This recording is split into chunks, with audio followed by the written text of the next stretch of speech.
Did you know that your significant other can rape you and most people won't even believe you? I mean, including the cops. In the United States, 1 in 5 women report being raped, and nearly half of them report being raped by an intimate partner. This actually happens more than you even know, and a lot of times the victim doesn't even know it's a crime. Hey, what's up? My name is Liz, and this is my channel Live Learn Liz, where we discuss things that I wish I knew while I was going through abuse. If you like anything you see here, anything resonates with you, go on ahead and hit that like, comment, subscribe, and that notification bell, because we are going to have more videos coming soon.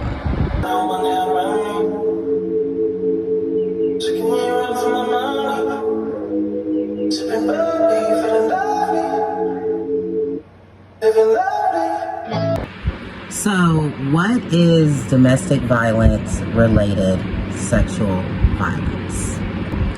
The definition is any sexual act or behavior that is forced, coerced, or manipulated within the context of an intimate relationship. This includes exes, this includes boyfriends, girlfriends, or even little casual partners. And for the sake of the definition, these acts can include rape, which is forcing someone to have sex without consent. This also includes coercion, like if your partner says, if you don't have sex with me, I'm going to do X, Y, Z. If you don't have sex with me, I'm going to leave you. If you don't have sex with me, I'm going to withhold your financial whatever. If you don't have sex with me, I will take you to court and take your kids. I mean, the list goes on. There's also sexual humiliation. This is forcing someone to have sex as a form of control or humiliation. Forcing your partner to have sex with you and do things that they are completely uncomfortable with just for your own controlling, egotistical gain. That is a crime. And one big form of this humiliation is recording the process and then showing it to others, showing the video to other people. Look, this is what I did to her. Yes, it's a thing. Another form is sabotaging birth control. A lot of partners believe that if you have a baby with them, then you are tied to them for the rest of your life. It is a form of control, and they'll poke holes in condoms or, refuse to allow you to take birth control. Yes, this happens too. And the last one that I can think of is something that I know personally, and that is being forced to have sex after or during physical abuse. And I'm pretty sure I don't have to give an example of that. It's pretty much speaks for itself. So let's get into story time, shall we? I'm gonna go on ahead and say this. Trigger warning, trigger warning, trigger warning. This is a true story. This is my story, and it sucks.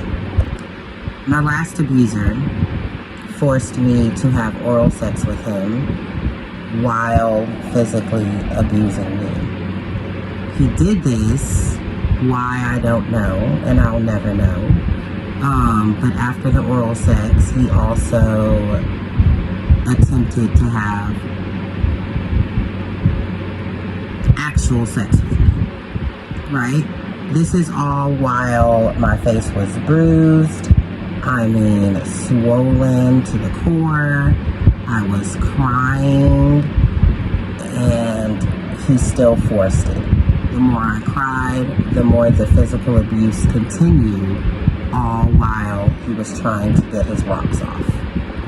I confronted him after this, And he told me that that is not rape. That I wanted it. I was his girlfriend.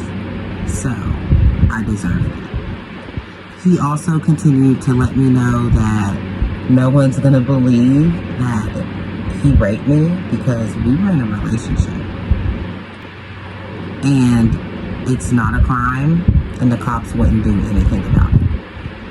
Little did I know that if I would have reported it within 72 hours of it actually happening, something actually could have been done about it, possibly, if the cops would have believed me. And if you really want to know, that is a Florida law. If you are sexually assaulted during a domestic violence incident, you have 72 hours and 72 hours only to report the assault. If not, then you might as well let it go. Me, I didn't even realize what that was until after it was 72 hours. So there really was nothing that I could do at that point legally, but that still sits with me. And now I'm a statistic, and now I'm a survivor. So this is why I'm making this video, because no one deserves that trauma.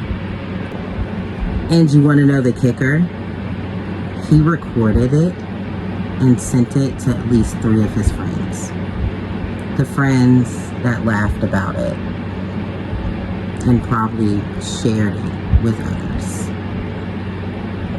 And this goes on to the next subject. Why is this rarely reported? Well, I'll tell you.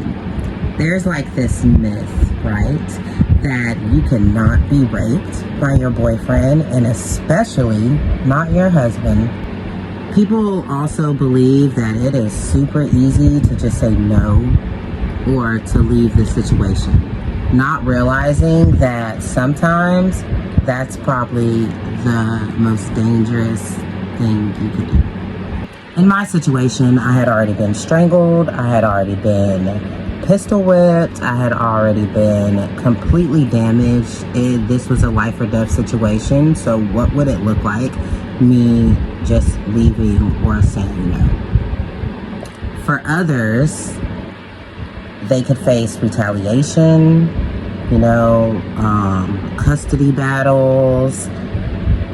I mean, there's a fear that no one would even believe unless they were put in that situation.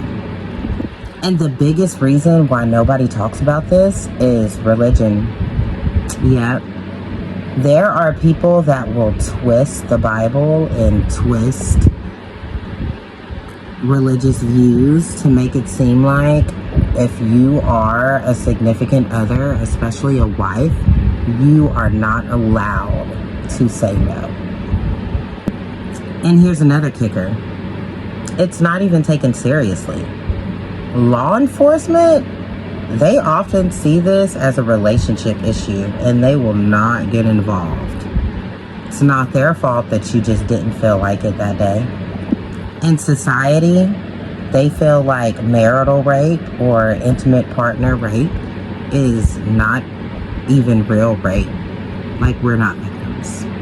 But in reality, this leads to PTSD, other emotional trauma, trust issues, and sometimes even diseases like STDs, HIV, and AIDS. Survivors, they often feel like this is their fault. And just like me, it'll leave them really confused. And it makes it worse that the laws are not always cut and dry when it comes down to stuff like this.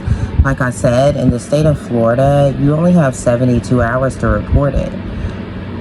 But just like I said earlier in the video, a lot of people don't even realize this is a crime. And while we're sitting here confused and wondering what's going on and what actually happened, it took me about 72 hours to even process the situation.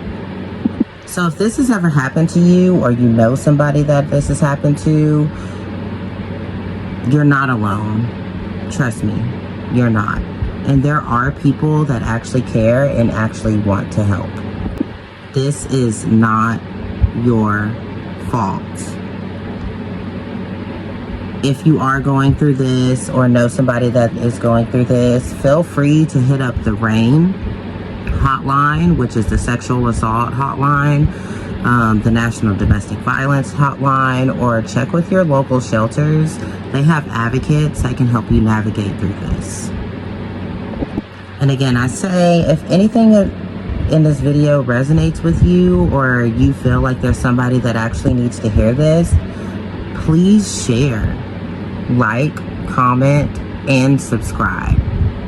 Let the YouTube gods know that we're here. We're trying to get in the algorithm. People need to hear this. And until then, be safe. I love you.